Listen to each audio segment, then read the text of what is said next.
This is my true story. I thought family meant safety, especially between a mother and a daughter. I thought love was enough to keep honesty alive. But one afternoon, my granddaughter asked me a question that froze my heart. She said, "Grandma, why does Mom have your jewelry box?" I felt something inside me tighten. That box was mine for 50 years, a gift from my husband before he passed. I went to check, hoping it was nothing. But what I found made me realize blood can steal faster than strangers. Before I tell you what happened next, tell me where you're watching from and what time it is right now. And please subscribe so my story can reach more people. She appeared at my doorway while I was folding laundry. Her voice was small, uncertain, almost scared. She asked, "Grandma, why does Mom have your jewelry box?" For a moment, I didn't understand what she meant. The jewelry box she was talking about had never left my room since the day my husband gave it to me. It sat on my dresser for years, covered in dust from time, but never touched by anyone else. I thought maybe she was mistaken. Maybe she saw something that just looked similar. But her eyes said otherwise. They were honest, clear, and filled with confusion no child should carry. My hands stopped moving. The pile of clean clothes in front of me suddenly didn't matter. I looked at her again and asked where she saw it. She said her mother's room. She said it was sitting on her vanity. My stomach turned cold. I felt that kind of silence where even the smallest sound becomes too loud. I wanted to believe she was playing a game or mixing things up. But my granddaughter wasn't the kind of child to lie. She didn't even understand why her question mattered. I told her to show me. She took my hand and led me down the hall, her small fingers wrapped around mine. Every step felt heavier than the last. My heart was beating too fast for such a short walk. The door to my daughter's room was half open. I could smell her perfume even before I entered. On the vanity, right under the mirror with the cracked corner, sat my jewelry box. The same one, the same deep brown wood, the same brass latch my husband had fixed once with his old tools. The sight of it sitting there, out of place, out of respect, made my throat tighten. I walked closer, my granddaughter still behind me. I ran my hand over the top of the box, tracing the faint scratches that I knew too well. They matched perfectly. My mind tried to make excuses. Maybe she'd taken it to clean it. Maybe she wanted to organize it for me. But she never touched my things before. She never cared much for what she called old stuff. Something wasn't right. I picked it up carefully. It felt lighter than it should. That was the first sign. I carried it back to my room, my granddaughter following quietly, watching like she knew something bad was coming. I set it on my bed and unlatched the clasp. The metal made that small, familiar click, a sound that used to comfort me. This time, it didn't. When I lifted the lid, my heart stopped, empty. Every ring, every chain, every piece of memory I had kept for decades was gone. The velvet inside was faded and flattened, marked by outlines where each piece used to rest. I stared at it for a long time, as if staring could bring everything back. My granddaughter looked inside too, her mouth open in confusion. She didn't understand what she was looking at, but I did. I knew exactly what it meant. That jewelry wasn't just decoration. Each piece carried history. My wedding ring, my mother's necklace, the small earrings my husband bought me on our 10th anniversary. All gone. Someone had opened the lid, one day after another, and taken everything that mattered without saying a word. My daughter must have done it slowly, quietly, thinking I'd never notice. Maybe she thought old age meant blindness. I didn't say a word. I closed the box, my hands trembling, and placed it back on the dresser where it belonged. My granddaughter asked softly if something was wrong. I told her no, but my voice didn't sound like mine. Inside, anger and disappointment were fighting for space. I looked at her and said to go play in the living room. She nodded and ran off, happy to escape the tension she didn't understand. As soon as she left, I sat down on the edge of my bed and stared at the jewelry box. It looked normal from the outside, neat, polished, harmless. but I knew what it really was now. It was a box of lies, sitting open in my own house. The jewelry box sat on my daughter's vanity like it had always belonged there. Same wood, same faded red velvet inside, same corner chip on the lid. I stood in the doorway staring at it, waiting for some kind of explanation to walk into my mind. None came. The sight of it made me feel sick. That box had lived on my dresser for 50 years. It had seen my husband's hands, my mother's tears, and every season of my life. Now it sat surrounded by her perfume bottles, hairbrushes, and piles of makeup. Things that didn't belong to my story. I walked closer and picked it up. It felt lighter than air. My fingers ran over the brass hinge, the one my husband had repaired back when we couldn't afford a new one. It used to squeak when opened, but now it made a dull, dry sound, like a door that had been opened too many times without care. I placed it gently on the vanity table and looked at it for a few seconds before opening it. My hand hesitated over the latch. Deep down, I already knew what I'd see, but I still hoped for one small miracle. When I finally lifted the lid, my hope died. The inside was empty. Every little space where a ring, a bracelet, or a brooch used to rest was bare. The soft velvet had darkened with age and left faint imprints, ghosts of the jewelry that once filled it. The box that had once held my life's most precious memories now held nothing. But air. No wedding ring, no gold chain, no sapphire brooch that had belonged to my grandmother. Everything was gone.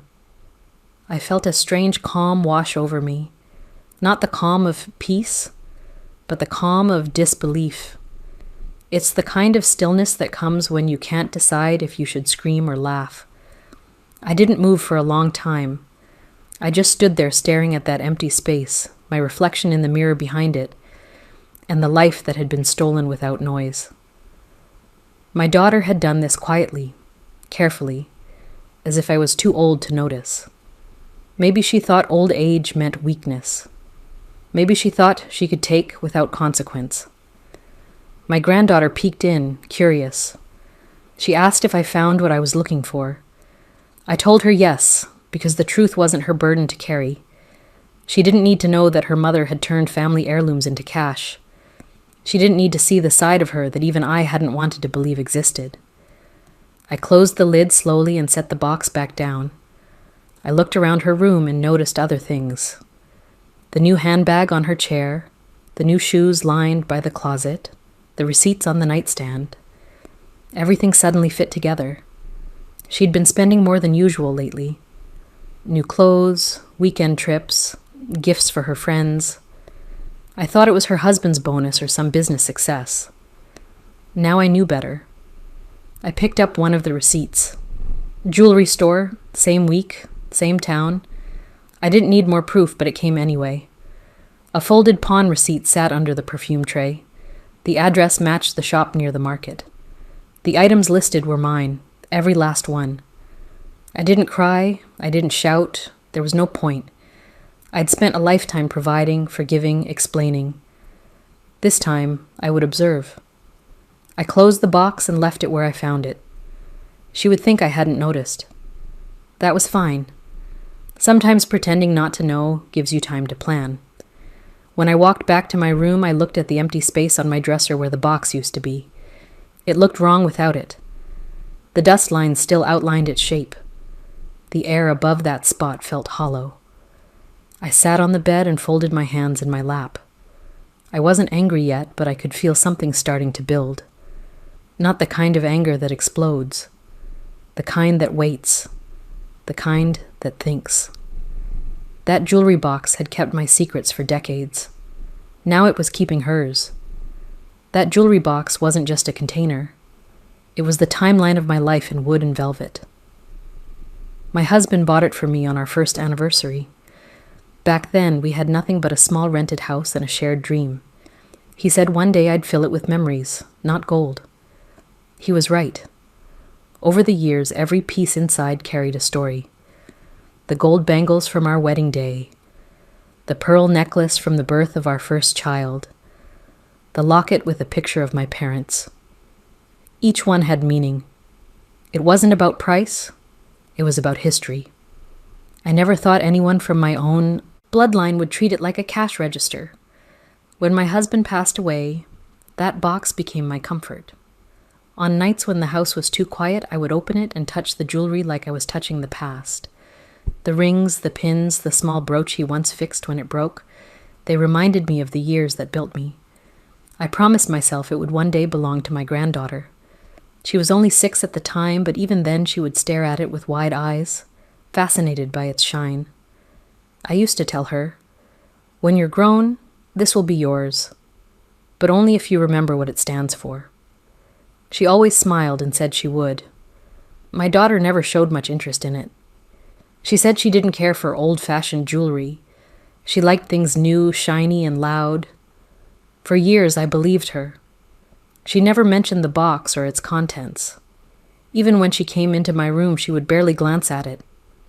That's why this betrayal cut deeper. It wasn't about greed alone. It was about pretending not to care while secretly planning to take it all. Looking back, I can see the signs now. The way she'd linger near my dresser when I wasn't in the room. The way she'd make casual comments about how old things lose their value. The way she once asked if I ever got my jewelry appraised for insurance reasons. At the time, I thought it was just curiosity. Now I know it was preparation. She wasn't asking out of care. She was studying me, studying how to take what she thought she deserved. The irony is that jewelry didn't even have the kind of value that changes lives. It wouldn't have made her rich, but it had enough worth to show intent. It wasn't about money. It was about testing boundaries, how far she could go without me noticing. When she realized I hadn't noticed right away, she must have felt confident. That's what hurt the most. The quiet confidence of someone who believes her own mother is too old to protect herself. I sat in my room that night and thought about all the years she'd lived under my roof. I remembered helping her through college, paying her rent when she was struggling, even taking care of her daughter while she went on business trips. I gave and gave, because that's what mothers do. I never kept count. But that night, I started counting. Not the money or the jewelry, but the moments she could have chosen love and chose selfishness instead. The jewelry box sat empty on my dresser, reflecting the same emptiness I felt inside. Every piece she took had a purpose. The wedding ring she pawned, that was my promise. The pearls, my motherhood. The brooch, my memory of youth. She didn't just steal gold, she stole history, piece by piece, pretending it was hers to claim. I promised myself I wouldn't confront her in anger. Anger only feeds denial. I needed to be quiet, to be sure, to be smart. I would not give her a reason to hide what she'd done. Instead, I would let her believe she'd won. Let her think I was too weak, too trusting, because in her overconfidence she'd already made her first mistake. She'd underestimated the woman who raised her. I started searching her room after she left for work. I didn't do it out of curiosity. I did it because something inside me already knew what I was going to find. Her drawers were too neat. Her vanity looked freshly wiped, almost like someone was trying to erase fingerprints. The first real clue came from the small trash bin under her desk, a folded receipt with a gold shop's name printed on top. My eyes went straight to the item list. 14K necklace, pearl earrings, sapphire brooch. Every word felt like a punch. They weren't just pieces of jewelry. They were timestamps from my life. I checked the dates. Last week. Right before my granddaughter asked about the box. That was enough to confirm it. She had taken everything and pawned it. But I kept searching. I pulled open her dresser drawer, careful not to leave things out of place. Under a stack of bills, I found more. Pawn tickets, different days, same shop. The handwriting on the back matched hers. She must have done it in pieces, one visit after another, to make it less noticeable. The total cash value scribbled in the corner was smaller than I expected. She'd sold years of love for pennies. The strangest part was how carelessly she'd hidden them. No effort to destroy the evidence, no fear of being caught. That arrogance said everything. She didn't think I'd ever notice. She thought old people forget things, misplace things, lose track. She was wrong. I'd spent years running a household on memory alone. Bills, birthdays, budgets, all kept straight without a phone or reminder app. I remembered every ring, every pendant, every small stone that used to sit in that box. Nothing could make me forget. I sat on her bed and looked around the room. There was a new purse on her chair, designer label, a new pair of shoes still in the box. None of it matched the salary she earned.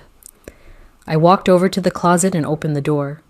Hanging near the back was a receipt envelope from a pawn shop downtown. The address was clear. The handwriting was the same. I folded it carefully, slipped it into my pocket, and closed the door. Back in my room, I laid out the receipts on the table one by one. It looked like a record of betrayal. The total sum was written in blue ink, $4,800. That's all it took for her to sell our family's past, $4,800. The same amount I once spent paying her first semester of college. The irony almost made me laugh. Almost. When my granddaughter came home from school that afternoon, she asked why I looked sad. I told her I was just tired. She offered to make me tea. She didn't know that her mother had traded heirlooms meant for her future. I decided not to tell her, not yet. Some truths are too heavy for young shoulders. I took all the receipts and placed them in a small envelope, sealing it with tape. I wrote one word across the front. Proof. I didn't plan to confront her right away. I wanted her to think everything was fine. Let her walk around believing she'd gotten away with it. That's how you learn how people truly behave when they think they're safe. I would wait and watch. For 3 nights, I said nothing. I acted normal. We ate dinner together. She smiled, made small talk, even asked if I needed anything. Each time she looked at me, I saw calculation hiding behind her eyes. She thought she'd fooled me. That gave me time to think, time to plan, time to make sure she couldn't do something worse later. I placed the jewelry box back on my dresser, empty but polished. Let her see it. Let her believe I still didn't notice. I wanted her comfort to become her weakness. Because when the time came, her lies wouldn't just fall apart, they'd collapse under her own signature. I decided to wait. 3 days of silence, no questions, no looks, no words that might give me away. She thought I hadn't noticed a thing. Every morning she passed me at the breakfast table, cheerful and relaxed, sipping her coffee like she didn't have guilt sitting on her shoulders. She'd ask how I was feeling, and I'd smile back like everything was normal. I wanted her comfortable, careless, and certain that she'd gotten away with it. That kind of confidence always leads to mistakes. My granddaughter kept asking if I was sad. I told her I wasn't. I told her sometimes it's better to stay quiet when people do wrong.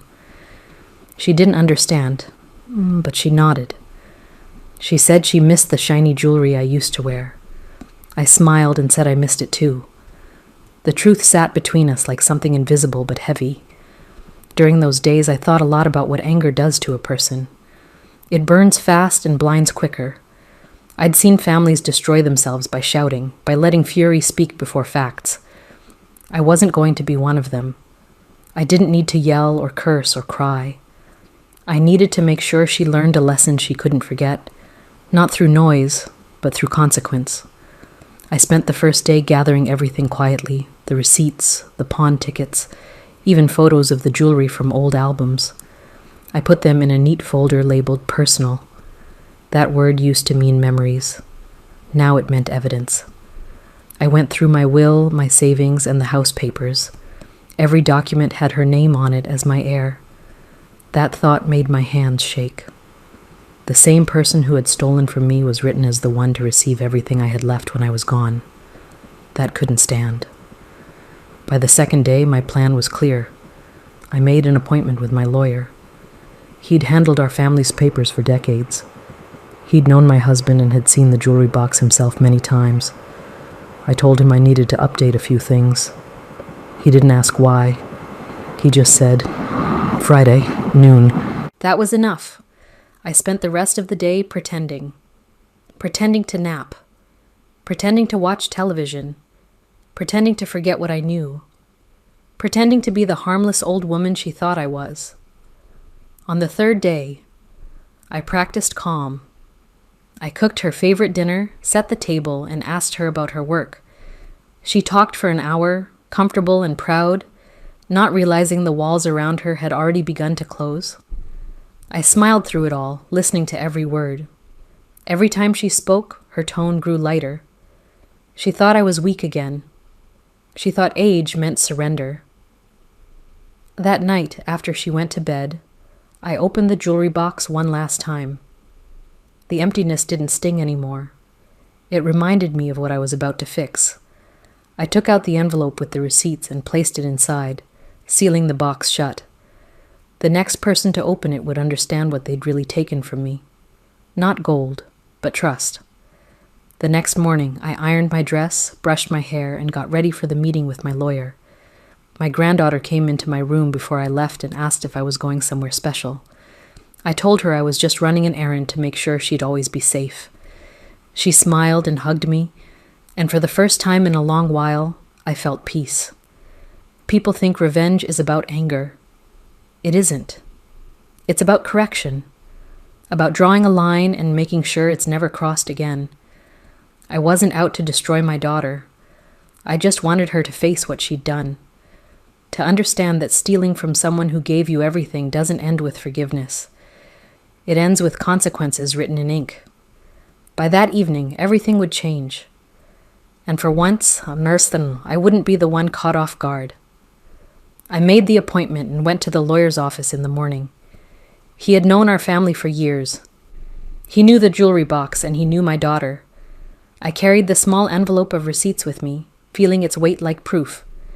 When I sat down, I placed the envelope on his desk and opened it slowly. I showed him every pawn ticket, every receipt, every note that matched the items from the box. I spoke in short sentences, clear and calm. I told him I believed my daughter had taken the jewelry and sold it. He listened without interrupting, his face steady, the way a good lawyer looks when things are true and ugly at the same time. He asked simple questions. When did I first notice? Who had access to the box? Did I tell anyone before coming to him? I answered each one. I gave dates. I gave times. I told him my granddaughter had found the box in her mother's room. I told him the items were family heirlooms and that I had promised them to the girl one day. He nodded and wrote everything down. He said we would handle it quietly but firmly. He said the law could put my property back where it belonged and could also require restitution for what was sold. I felt a small relief at that word, restitution. It meant things could be made. Right. He explained the legal steps in plain words. First, file a police report. Second, send the receipts to the pawn shop and ask for record details. Third, issue a formal demand for return of property. Fourth, change the will and update the inheritance papers to protect the granddaughter. He prepared forms and told me what to sign. He also said we should avoid public drama. He warned that family fights can ruin more than jewelry. I told him I understood. I wanted the jewelry back, but I also wanted the granddaughter protected from seeing the ugly side of her mother if possible. We planned carefully.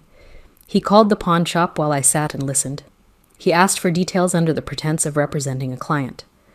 He wrote down names, dates, and amounts. The phone call confirmed what I already knew. The items were sold in pieces. Some had been sold under my daughter's name. Some had been sold under a different name she used with friends. The pawn receipts matched the ones I had found.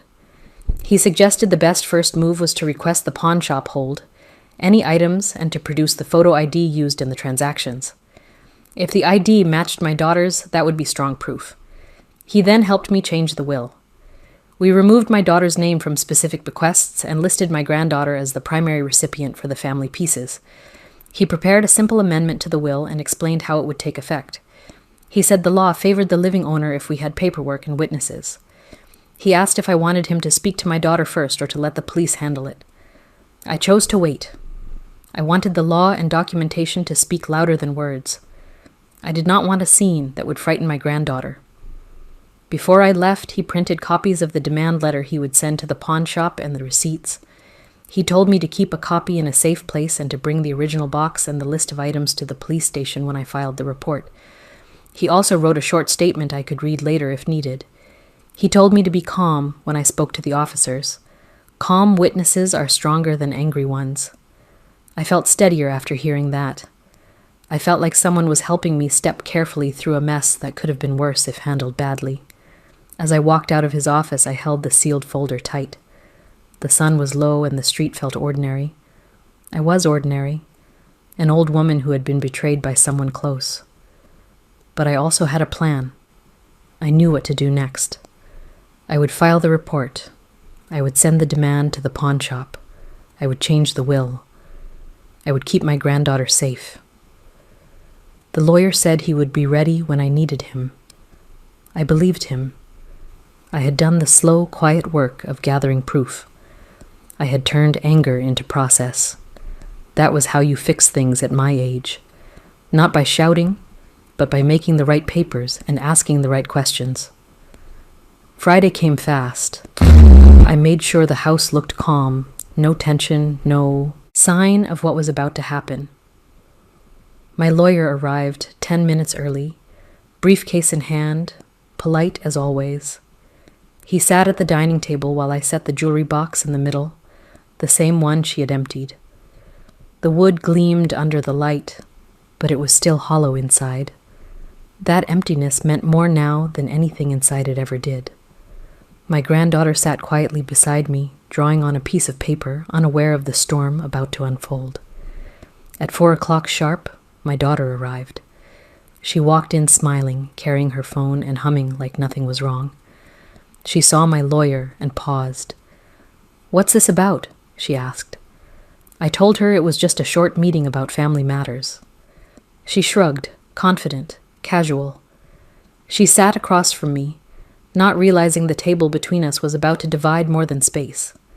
The lawyer opened his folder and began reading the new documents. His tone was calm, professional. "These are updated estate papers," he said. She didn't react at first. She leaned back, half listening, her fingers tapping on the table. But as he continued, her posture changed. He read every line slowly, each word clear and deliberate. "All prior beneficiaries have been amended. The sole heir to all family assets and property will now be your daughter." The tapping stopped. Her eyes snapped up. She blinked, processing. I said nothing. I just watched her face change. Confidence fading into confusion. Confusion hardening into disbelief. She tried to smile, but her voice came out sharp. "What does that mean?" she asked. The lawyer looked at her and replied simply, "It means the estate now transfers directly to your daughter. You have been removed from all legal claims." She laughed once, a dry sound, thinking it was a joke. But my lawyer didn't smile. He pulled another paper from his briefcase and laid it in front of her. The pawn receipts. The laughter stopped. Her eyes darted over the papers, the dates, the signatures, the matching descriptions of the items she'd taken. Her hand trembled slightly, just enough for my granddaughter to notice. I could feel her heartbeat from across the table. For the first time, the silence in the room wasn't mine. It was hers. My granddaughter looked up and asked softly, "Mom, what's wrong?" The lawyer paused, giving her space to answer, but she couldn't speak. Her mouth opened and closed, but nothing came out. I reached out and touched my granddaughter's hand. She looked at me, confused, but stayed quiet. She didn't need to hear more than what the heir already said. The lawyer continued, "These documents have been reviewed and notarized. Mrs. Harper has chosen to finalize this revision effective immediately. The inheritance now bypasses any intermediary claims. It cannot be contested." My daughter's jaw tightened. She finally spoke, her voice low but shaking. "You can't do this." I didn't respond. I just pushed the jewelry box toward her. Open, empty, undeniable. "This is what you left me," I said. "Now you know what I'm leaving you. She didn't look inside. She didn't need to. The emptiness said everything. She stood up suddenly, knocking her chair back, her breathing shallow. My lawyer stayed calm, gathering his papers, explaining that the decision was legal, final, and witnessed. My granddaughter started to cry softly, sensing something she didn't understand. My daughter tried to say something, maybe to defend herself, but the words wouldn't form. Guilt doesn't need language, it writes itself across the face. When she finally left, the sound of the door closing echoed like a full stop. My lawyer stayed for a few minutes longer, explaining that everything was secure, that no reversal could happen. He shook my hand, told me I did the right thing, and left. My granddaughter climbed onto my lap, still confused, still quiet. I held her close and whispered that everything would be okay. The house was silent again, but this time it wasn't heavy. It was honest. After she left the first time, I thought the silence would help me breathe. It didn't. The next morning she came back, eyes red and voice unsteady, saying she wanted to talk. I let her in. She stood by the table, the empty jewelry box still sitting there like an open wound. I didn't move it. She reached for it, then pulled her hand back when she realized it was a reminder, not an invitation. I told her to sit. She did, slowly, shoulders tight. The air between us was cold. She tried to speak but couldn't find the right words. She said she didn't mean to hurt me. She said she only wanted to borrow the jewelry for a little while. I didn't answer. I just handed her the stack of pawn receipts, one by one, each one a lie she told, each one a choice she made. She stopped talking halfway through the second receipt. Her eyes went straight to her daughter standing by the doorway, listening. That's when her hands started to shake. My granddaughter asked, "Mom, why are those papers yours?" The question hit harder than anything I could have said. My daughter froze. She looked between us like she was cornered, like the truth itself was closing in. She said it was a misunderstanding, but even she didn't believe it. Her own daughter's eyes told her that. The child who still thought adults told the truth was watching her learn what betrayal looked like. I didn't raise my voice. I didn't need to. I said only one thing. You took from me, and you lied to her. She covered her face with her hands and cried. It wasn't guilt for stealing. It was guilt for being caught. Real remorse doesn't arrive with excuses. It comes with silence. She tried to take the receipts, but I held them tighter. I told her I'd already filed the legal paperwork. I told her the lawyer had proof. I told her what she'd sold had been traced and identified. She stopped moving. Her eyes darted around the door room like she was searching for a way to undo time. My granddaughter's breathing grew heavy. She whispered, "Mom, why would you do that to Grandma?" And I saw my daughter's face break in front of me. Not from anger, but from shame she couldn't hide anymore. That was the moment everything changed. She realized she had no control left. Every lie she built had fallen apart in front of the one person whose love she couldn't afford to lose, her child. She reached out to hug her, but the girl stepped back.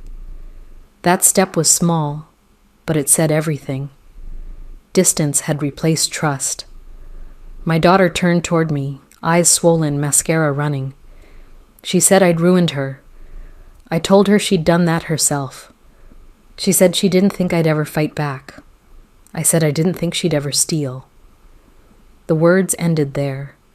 Nothing left to say. I stood up and walked to the window while she sat at the table staring at the empty jewelry box. The box that once held everything now held nothing, just like the bond between us. She picked it up, closed the lid, and set it back down as if that would undo what had been done. Then she walked to the door. Before leaving, she turned and looked at me. There was no anger left, only defeat. She didn't say goodbye. After she left, my granddaughter came and sat beside me. She didn't ask questions this time, she just held my hand.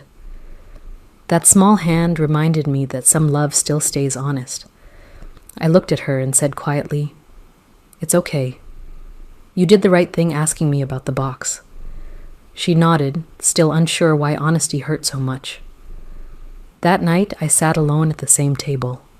The receipts were still there. I didn't cry. I didn't even feel relief. Just quiet. The kind of quiet that follows truth when it finally arrives. The house felt smaller, but it also felt safer. She had taken jewelry, but I had taken back control. Some losses shine brighter when you stop pretending they're still gold. The days after that confrontation were quiet. Too quiet. My daughter didn't call. She didn't visit. She didn't send a message.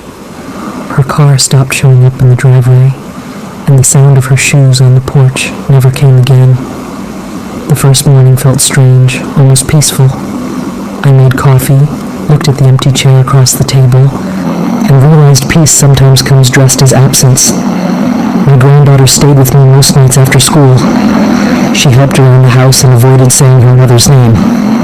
I didn't force her to. Some truths settle faster in silence than in words. A week passed before anything changed. One morning, a delivery van stopped outside the gate. The man carried a brown envelope and asked for my signature. When I opened it, I found every piece of my jewelry wrapped neatly in tissue paper. No note, no return address. Just the jewelry and the pawn shop's receipt stamped redeemed. I knew she had sent it. It wasn't apology. It was cleanup. Guilt makes. People return things when it's too late to return trust. I didn't cry when I saw the pieces. I just placed them back inside the jewelry box one by one. They looked the same, but they didn't feel the same. Some things lose their warmth when handled by betrayal. That night, I placed the jewelry box on my dresser again, in its old spot. It sat there like nothing had happened. But every time I looked at it, I remembered the truth. I had lost more than gold. I had lost faith in my own blood. My granddaughter walked in and asked if I was happy it was back. I told her I was grateful, not happy. She didn't understand the difference yet, but one day she would. Gratitude is what you feel when something returns. Happiness is what you feel when it never leaves. I met with my lawyer again the next morning. We finalized the paperwork. The will was signed, sealed, and filed. Everything that once belonged to me would go directly to my granddaughter. The lawyer looked at me and said it was the most organized case he had seen in years. I told him organization is what happens when pain has a plan. We shook hands, and I left feeling lighter. Not better, just lighter. News spreads fast in small neighborhoods. People began whispering, asking why my daughter hadn't been around. Some offered sympathy, others offered gossip. I didn't explain.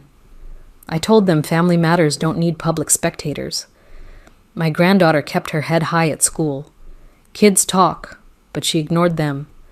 She told me once that she still loved her mom, but she loved me more now.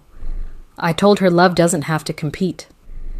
But I understood what she meant. She had seen what honesty looked like, and it didn't come from the woman who raised her. 2 weeks later, my daughter came back. She didn't knock this time, she just stood at the door holding a box. I opened it. Inside were the same receipts I'd shown her, now torn in half. She said she was sorry. I told her I didn't need the word. I needed the lesson to last. She nodded, tears running down her face, and placed the box on the floor. I didn't ask her to stay. She didn't ask to come in. Some doors stay closed even when they're unlocked. After she left again, I sat in the living room with my granddaughter. She was drawing something, a picture of the jewelry box full and shining. She said she wanted to keep that memory, not the empty one. I smiled and told her to put it in her scrapbook. She said she'd keep it safe forever. That drawing meant more than all the gold in the world. Now the house feels calm. The jewelry box still sits on the dresser, filled again, but untouched. My daughter learned the hard way that love can't be replaced with money. My granddaughter learned that honesty costs nothing but gives everything. And I learned that silence, when used right, can rebuild what shouting never could. The box is back, the jewelry returned, but the real treasure is knowing I finally kept what mattered. My peace. It has been months now. The jewelry box sits quietly on my dresser again. Same place, same light hitting its lid every morning. It looks whole, but it will never feel the same. Every time I pass it, I remember the day I opened it and found it empty. I remember my granddaughter's small voice asking the question that started it all. I remember my daughters shaking hands when the truth came out. The box may be full again, but it no longer carries joy. It carries memory, a record of what greed costs when it grows inside a family. I never wore the jewelry again. It stays locked away. My granddaughter knows where it is, and she understands it isn't just decoration. It's proof that love without respect becomes theft. Sometimes she asks if she'll still get the box one day. I tell her yes, but only when she understands that it isn't the gold that matters. It's the story behind it. She nods and says she'll remember. I believe her. My daughter hasn't returned since the day she brought the jewelry back. We haven't spoken much. Once she called to ask how I was doing. I told her I was fine. She didn't say she missed me, and I didn't ask her to. Some wounds don't close, they just stop bleeding. I don't hate her. I don't even wish her harm. I just stopped expecting her to understand what she broke. Forgiveness doesn't mean forgetting. It means accepting that what's gone won't be rebuilt the same way. I've learned that silence teaches louder lessons than anger ever could. I didn't scream when I discovered the theft. I didn't shout when I saw her lies. I just changed the papers, locked the box, and let time do what justice sometimes can't. Show the difference between loss and consequence. She lost the inheritance she expected, but I lost something far deeper. The image I had of her as my little girl who would never betray me. When I look back, I don't regret how I handled it. I did what I had to do, calmly, legally, and quietly. I didn't ruin her. She ruined herself. I simply made sure she could no longer take from the same hands that once fed her. That was the only way to keep my granddaughter safe from becoming like her. Because what one generation steals in greed, the next must learn to protect in truth. Now, when the house is still and the night is long, I sometimes open the jewelry box just to listen to the faint sound of its hinge. It's a reminder, not of loss, but of boundaries. It reminds me that love without limits becomes weakness, and trust without caution becomes an invitation for pain. I don't want bitterness to live here. I just want lessons to stay clear. I still see my granddaughter every weekend. She laughs, she draws, she plays piano in the living room. She fills the house with sound again. Sometimes when she thinks I'm not looking, she opens the jewelry box and smiles at the light bouncing off the gold. I let her. She deserves to see beauty without the weight of betrayal. People often say time heals everything. It doesn't. Time doesn't heal. It just makes the truth easier to carry. I carry mine like a folded letter, tucked deep in memory. The jewelry box is still on my dresser, but it's no longer a symbol of love given. It's a reminder of love tested and survived. In the end, my daughter took the gold, but I kept what couldn't be pawned: my dignity, my peace, and the bond with the one person who still sees me as something worth protecting. My granddaughter will inherit that one day. Not the jewelry, not the money, but the strength to never let anyone take what defines her. Because in this house, the box may be full again, but the real treasure was never inside it.